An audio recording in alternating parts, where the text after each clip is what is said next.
Welcome back. So, in reviewing the last video of interpreting the data, I just wanted to catch a couple of things that I missed, one of which was in the trauma background. It's really important to rule out a traumatic brain injury, also known as a TBI.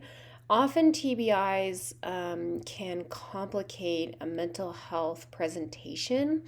It can often look like severe depression, it can look like anxiety.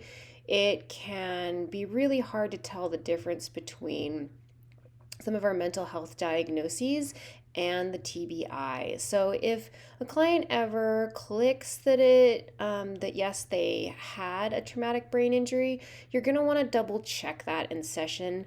Sometimes folks get concussions and TBIs confused. So you just want to get curious about that. It's pretty hard to pull apart neurodiversity, depression, anxiety, bipolar, if they do have a significant TBI history. So that's something you'd want to check on. Another thing, too, is in the symptoms and examples where we would start with TOAST is that ADHD, and remembering as well, this was a verification, but we also had TOAST coming in not significantly positive, but definitely positive for alexithymia traits.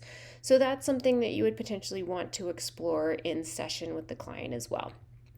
So right now, what we're going to look at is, okay, it's 5 minutes before the session with TOAST. You're in your room or wherever it is that you're going to meet the client. I would go ahead and click on the diagnostic tab and bring up create new.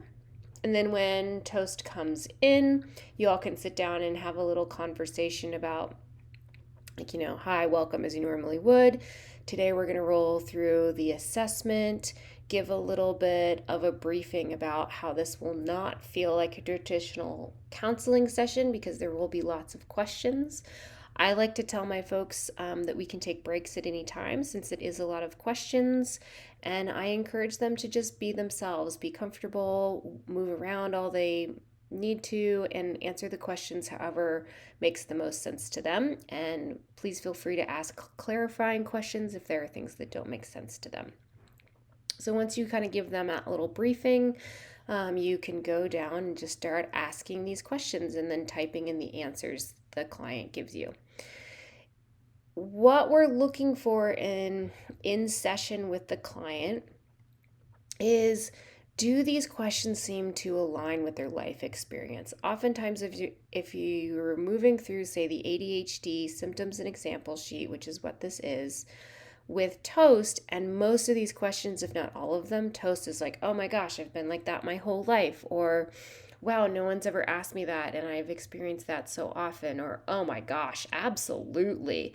If you're getting answers like that, it's verifying your hypothesis that this client has ADHD. So with TOAST, for example, because we were positive for ADHD and alexithymia in our initial data, once you finish the ADHD symptoms and examples, you can also then, you would save it and then move on to alexithymia. So you click on this one and then go down this line of questioning. Same thing. If this all really seems to resonate with the client's experience, it's likely that they have these traits. At the end of session, if all of these things lined up, the ADHD and the alexithymia, both from the data and from the lived experience of the client, you can have a conversation about diagnosis.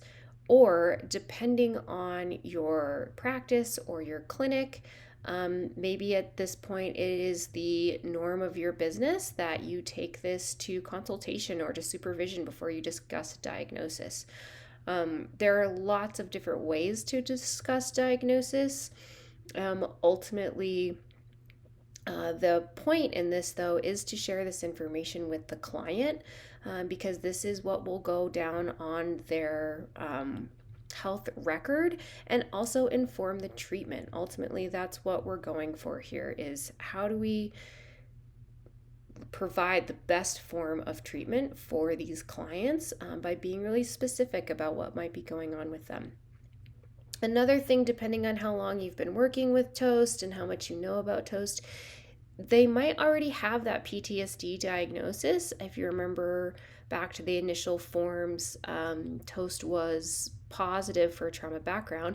So this is another potential symptoms and examples sheet that you could go down to verify that hypothesis.